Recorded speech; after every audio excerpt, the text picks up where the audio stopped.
Ladies and gentlemen, let's proceed with the next segment, our next speaker. And now I invite on stage an entrepreneur and educator, Neeli Ahmed Tanveer, along with Biswajit today and the students of Maria's Public School to talk to us about the role of schools in conservation. So ladies and gentlemen, please give it out loud and welcome Neeli Ahmed Tanveer, along with Biswajit today and the students of Maria's Public School. Good afternoon, ma'am. Good afternoon, sir. The mic is yours. Well, a very good afternoon to one and all present here. Students, teachers, eminent naturalists and conservationists, and friends as well. As Aldo Leopold aptly said, we abuse the forests, the lands and the animals because we see them as commodities belonging to us. But when we see them as a community to which we belong, we may begin to use it with love and respect.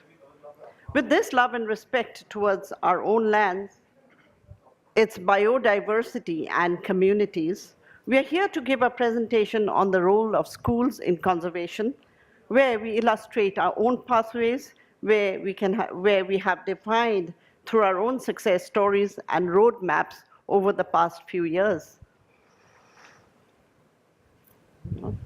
Conservation education is the foundation on which we built our meticulous plans of imbibing in minds of our students the true essence of conservation and love for the biodiversity.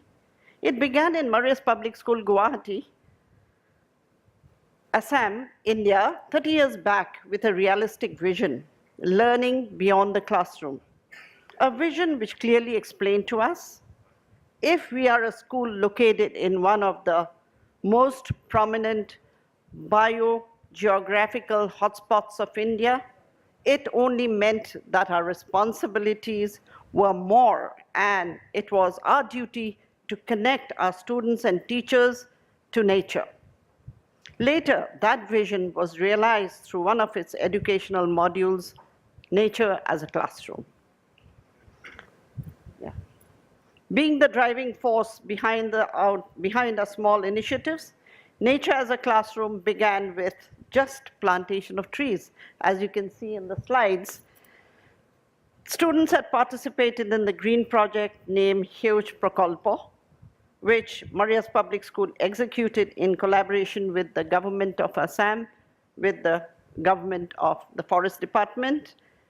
And 25,000 saplings were given to us, which was planted purely by our children in a little hillock. And our ex-students, some of them are really here. They will later on relate. The trees now stand tall within the hills of the Amchong Wildlife Sanctuary, in the backyard of the school, and inspires us till date. Maria's Public School started participating in state and national level inter-school green programs and competitions based on green design and sustainability, like the CII Green 1, that inspired the student community to do something for nature.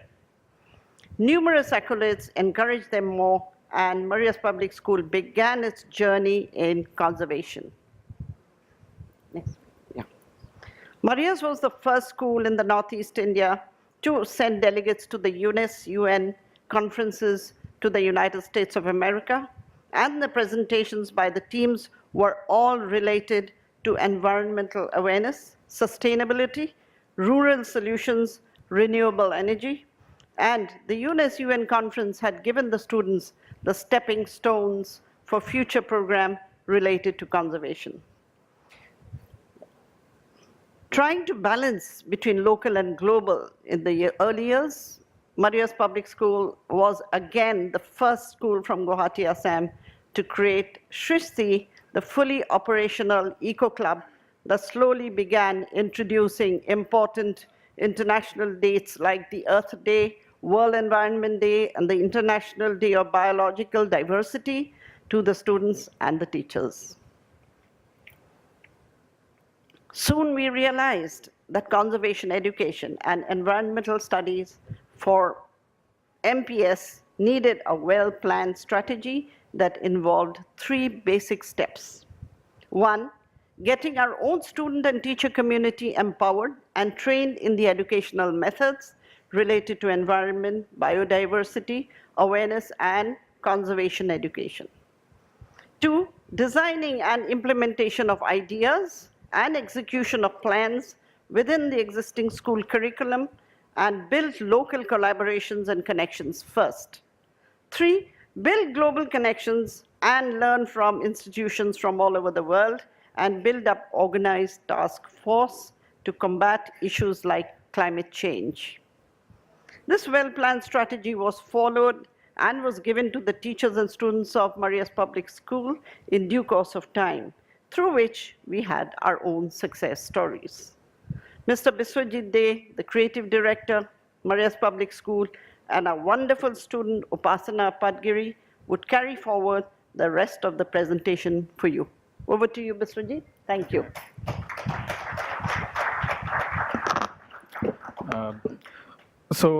As ma'am was enlightening you about our previous activities, like over the past few years, like how conservation education started in Maria's Public School.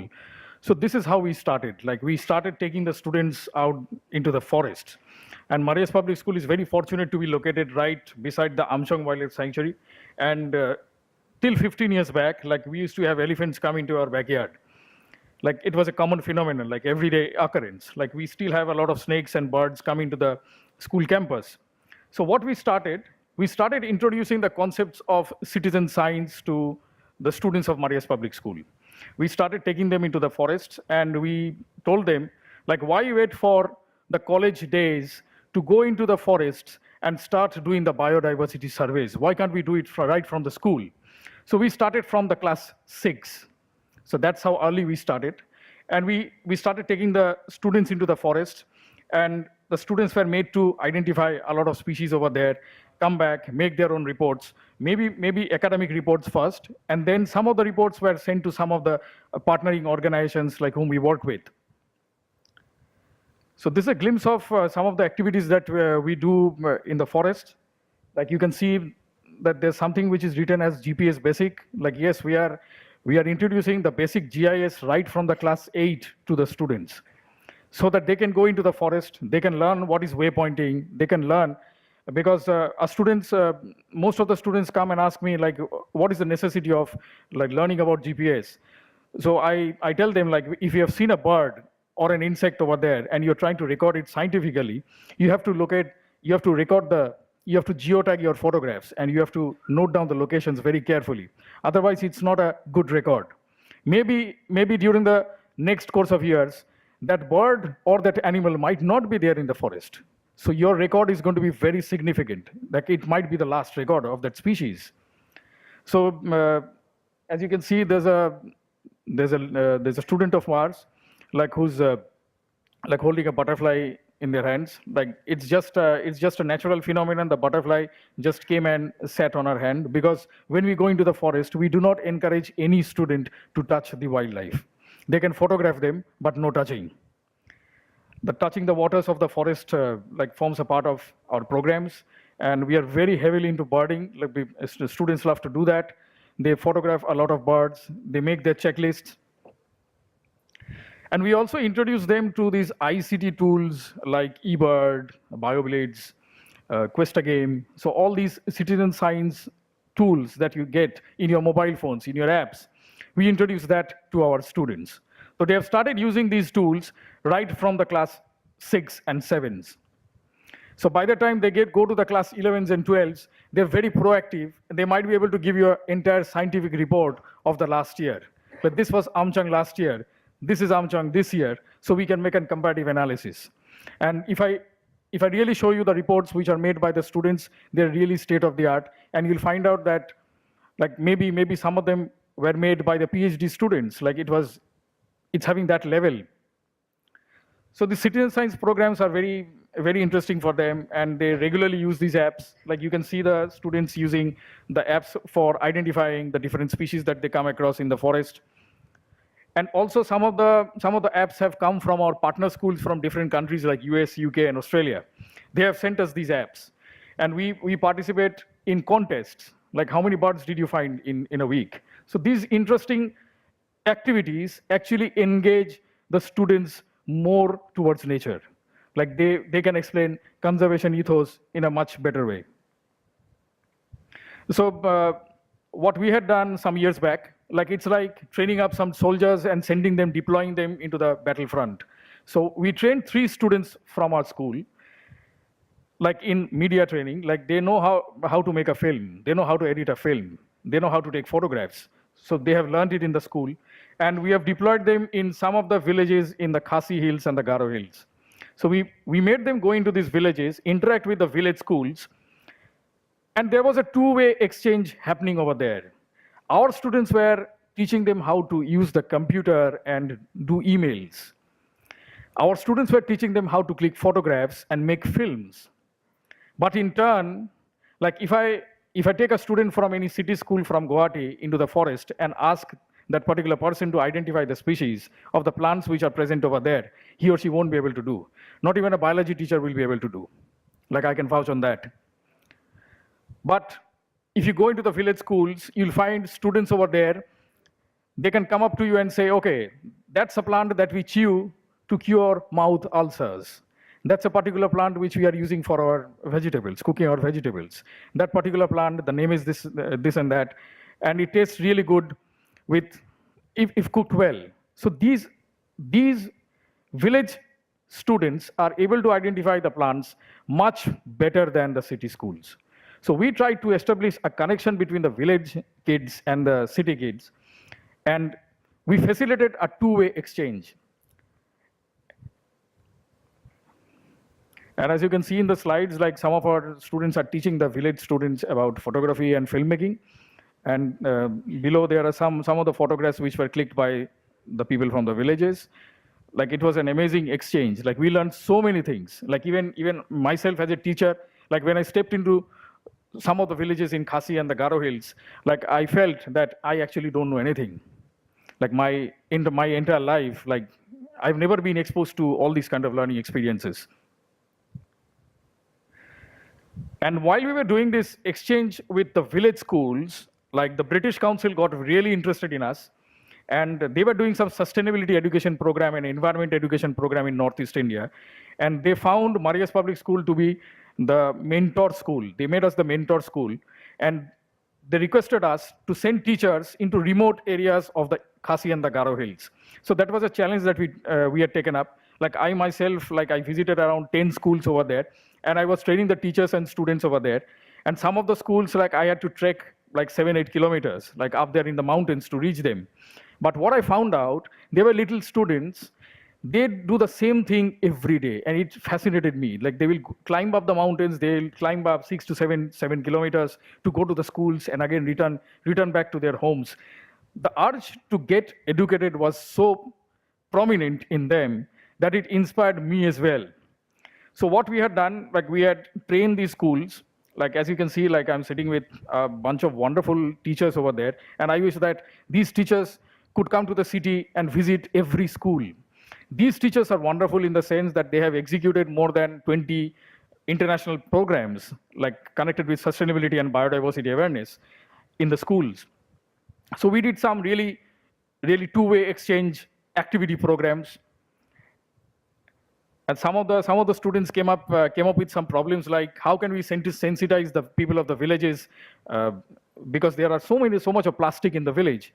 So what we had done, like through our art classes and through our design classes, like we taught these village students from these government schools, like how to make the garlands using the plastic that they will collect from the villages. So then they distributed it into every household just to sensitize them that, see, there's so much of plastic that you're throwing away that we can even make garlands. We made around like 6,000 garlands like per village, and it was a very big thing. And all good things are really rewarded. Like Marias Public School got the British Council International School Award for 2 consecutive years. And we thought that maybe this award could be shared with the village schools as well. So there were about a bunch of village schools in Meghalaya, like in places like Tura and William Nagar. And all of these schools, like after they executed the projects, they got the International School Award from the British Council. So just imagine an international award coming to a small village school. It's a very big thing for them. They got a grant of, I think, like 20 to 25,000 rupees. And like some of these schools could spend that money to mend their roof, because some of the schools, like they had broken roofs or something like that. They bought some new lights. Like there are some villages which some schools which I visited, they're still struggling with a steady electric supply, like supply of electricity, so they could buy solar panels for their schools. That was an amazing thing that happened. And when we were trying to establish our partnership with the village schools, we thought that it was a great time, like it was the best time to connect the city schools as well. See, when we are speaking about conservation education from a school's perspective, like if you take names like Marias Public School, or if you take like names of some other school which is working for conservation, like it's not going to be the same thing. It's not going to be a very significant thing. So what we tried to imbibe into the minds of students from every schools of Guwahati, that you have to become schools of Guwahati. You have to identify yourself as one team, not as individual schools. See, when it comes to saving a tree which is being, which is just being like about to be cut down, like you are trying to save a tree, you cannot identify yourself like you're coming from Marias Public School and trying to save the tree. Like you have to become an organized task force. So we tried to establish such partnerships by like inviting schools from the city now, like we've done with the villages. Now it was time for us to connect with the city schools. So we partnered with some of the schools which are in Guwahati, like Royal Global School is one of them, St. Stephen's is one of them, Sanskriti the Gurukul is one of them, like Gurukul Grammar is one of them. Like there are many schools like which supported our vision, because somehow they were also thinking in the same line. Like let's build a task force. Like let us emerge as the schools of Guwahati, or on a larger scale, the schools of Assam. Like we are doing this. So this was a connectivity program like that we had done in Chhattisgarh last year. Like we had invited 7 schools to be a part of it, and we did some like international and national level collaborative programs. Like you can see some of the kids. And we, whenever we are going out for our field trips, like it's not only the students of Marias Public School who's going for a field trip. So whenever we are visiting Kaziranga, whenever we are visiting Povitra Wildlife Sanctuary for a field trip, what we normally do is we send out an invite to all the schools. Like you send five students and 1 teacher to be a part of the field trip. In that way, like we could connect. In that way, the biology teacher, one biology teacher or the science teacher from Marias Public School could interact with the teacher from the other school. So a lot of exchange and a lot of sharing of knowledge occurs. Like when we are going for this joint field trip, we do it every year. Like November is the best time to organize because the winters have just set in. Like it's going to be a way more comfortable in the next month. So we'll do it again. Okay.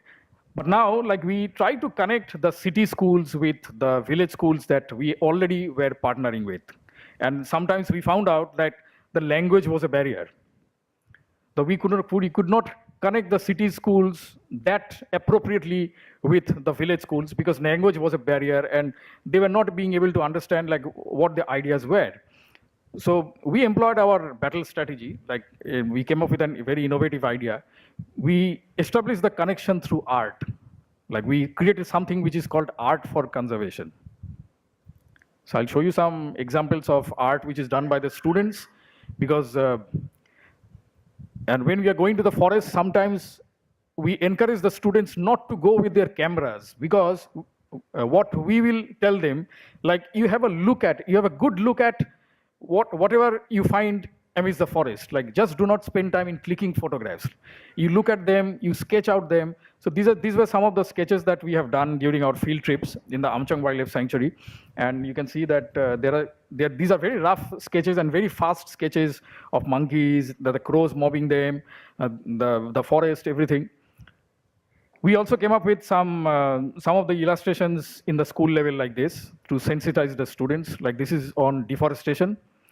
So when you show, I believe, like, when you show an illustration like this to a student coming from a city school or a village school, like, a lot of things are conveyed. You don't have to tell them anything. Like, it's self-explanatory. And if we teach the students, like, you come up with ideas like this for the art for conservation, the concept that we developed. I'll show you more of our conservation illustrations. So the left illustration is actually done during the Earth Day celebration. And as you can see, the color of the butterflies coming out of that small sack is actually the color of the Indian flag. So we introduced it. And on the right side, you can see that a battle between technology and nature is happening. And there's a little girl sitting in between trying to release a pigeon, like, let's have peace, like, let's have an equilibrium between the technology and nature. So we try to teach the students these concepts through art. This is another one, like, let's not, like, we constantly teach our students, like, please do not keep the birds in cages. Even a monkey knows that you have to release a bird from the cage. So can you be that monkey? They always are, but.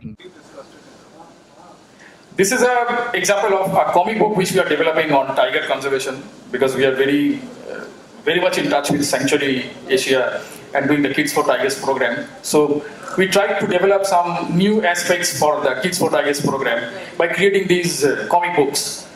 So these are going to be illustrated by the students of our school, like the students of class 8s and 9s, like we've become a bit proactive in art.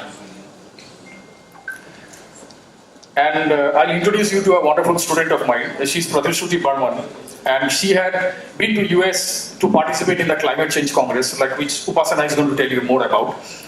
And when she came back, she came up with an idea, like, why don't we collect, like, she wanted to work for marine conservation, like, to sensitize the junior students about what's happening in the ocean with plastic. So she made the entire school collect plastics from the campus. Like, the students had also collected plastics from their own homes. They came up and made this installation art. So she did this as a school design activity.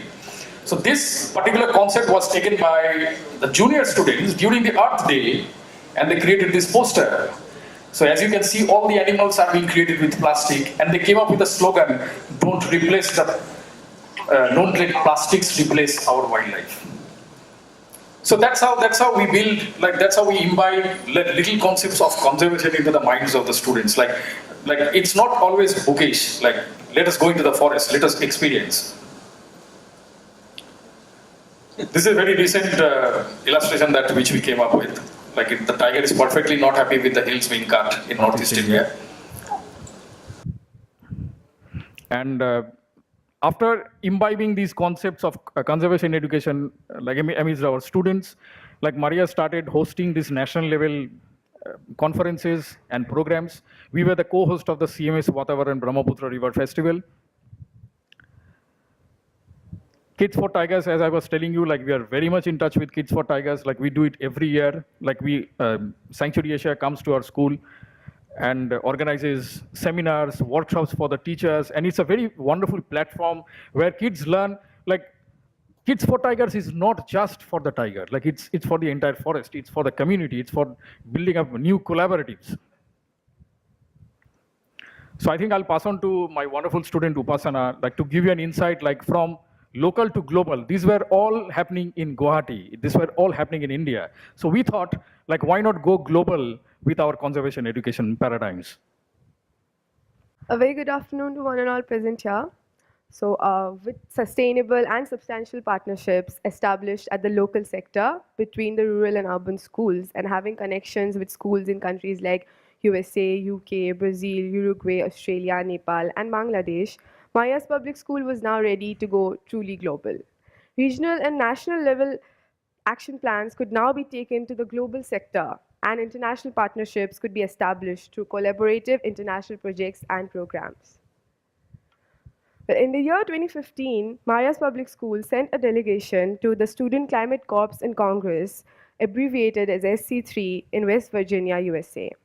It was organized by the Green Schools Alliance, which is a global network of more than 65,000 schools, both rural and urban. The Congress was hosted at the National Conservation Training Center of the U.S. Fish and Wildlife Service in Shepherdstown, West Virginia. The Mayan team had put up a presentation on the topic, the scope of conservation education in Northeast India, and were trained in various conservation education methodologies by eminent conservationists and naturalists from US, Australia, and Africa. And on observing the performance of the students and the teacher, the Green Schools Alliance decided to make our school their national coordinator school in India. And our school also sent a second delegation team to SC3, which was headed by Mrs. Nelly Amit Tanveer, our honorable founder and managing trustee, and mentored by Mr. Biswajit Dey, our creative director. The official gold leaf plaque of being the national coordinator school was handed over to Mrs. Tanveer by Margaret Watson, president of the Green Schools Alliance, during our delegation in the year 2016. Also, our school introduced Pathways World School as a member school to the Green Schools Alliance during this year. After coming back to reflect upon the learning outcomes from our participation in the Congress for 2 consecutive years, we followed it up and organized the first ever Climate Change and Conservation Congress of Northeast India. It had a participation from about 25 schools of Guwahati and experts from the local and global sector. This was the first time again when the Green Schools Alliance visited India, and the SC3X, as we called it, also had teacher delegates from John Tonkin College, our partner school in Australia. Our school introduced 2 more schools to the Green Schools Alliance during our participation at the Congress in the year 2017. This year, the delegation, along with 2 students from our school, comprised of students from Greenwood High International School, Bangalore, and Delhi Public School, Raipur. Going from local actions to the global platform, the journey was definitely very long, yet it was really, really very enriching. First, it was just us at the Congress, but now there were 3 more schools exchanging ideas, expressing their views, and ideas, and having conversations on conservation education in India. And while we were in US attending the conference, during the years 2015, 16, and 17, we also got a chance to get trained by the US Fish and Wildlife Service on pollinator conservation and various other conservation-related aspects at the National Conservation Training Center and also at the Smithsonian Museum of Natural History. We attended many classes and workshops on the same topic conducted by eminent scientists, naturalists, and veteran conservationists. And we, along with us, brought back various learning outcomes and tried to sensitize our peers at school about pollinator conservation. Lots of other activities such as campus watch, field trips for the identification of pollinator species were conducted by our teachers here in school. And now I would like to pass it on to Biswajit sir to tell you about how we carried forward those learning outcomes. Thank you. Thank you so much. And as Upasana was telling you, like we had our training in conservation education for 3 consecutive years, like right from the US Fish and Wildlife Service at the National Conservation Training Center in West Virginia. So when we came back, the students brought back a lot of learning outcomes. The first idea that they implemented in our own school is for pollinator conservation. So the students thought, like with the learning that they had in pollinator conservation over there, like why not transform our own school garden into a pollinator-friendly garden? So we came up with a project called Befriend Your Garden. So that was a nice name which was coined by a student of class 8 about a couple of years back. So we came with this concept. The students collected some plants from the local nurseries. Some of the plants were also collected from the forest with written permission from the forest department, of course. And we came back and created our own pollinator garden. So I can show you how the garden was. This was our pollinator garden 2 years back. And we recorded a number of species of butterflies, number of species of bees and birds. This was a pollinator garden that we established in our school. And this was the first time, it was so significant that the students could actually observe like what they had learned, what they had been learning in their biology classes. Like this was the first time they observed how a butterfly grows right from the egg to the complete adult butterfly. So we collected the eggs from our same pollinator garden, we reared the butterflies in our biology lab, and we released them in the same garden. So this entire process was visible in front of the students. And it was a very significant thing. So while we were doing this conservation programs in Marias Public School, like the management of the school had a small patch of land somewhere there in Rajasthan. Like it's in a village called Gailpur. Like it's a very interesting village, I'll tell you why. So we thought of creating a dedicated conservation training center in Rajasthan, like which is just 1.5 an hour drive from Gurgaon.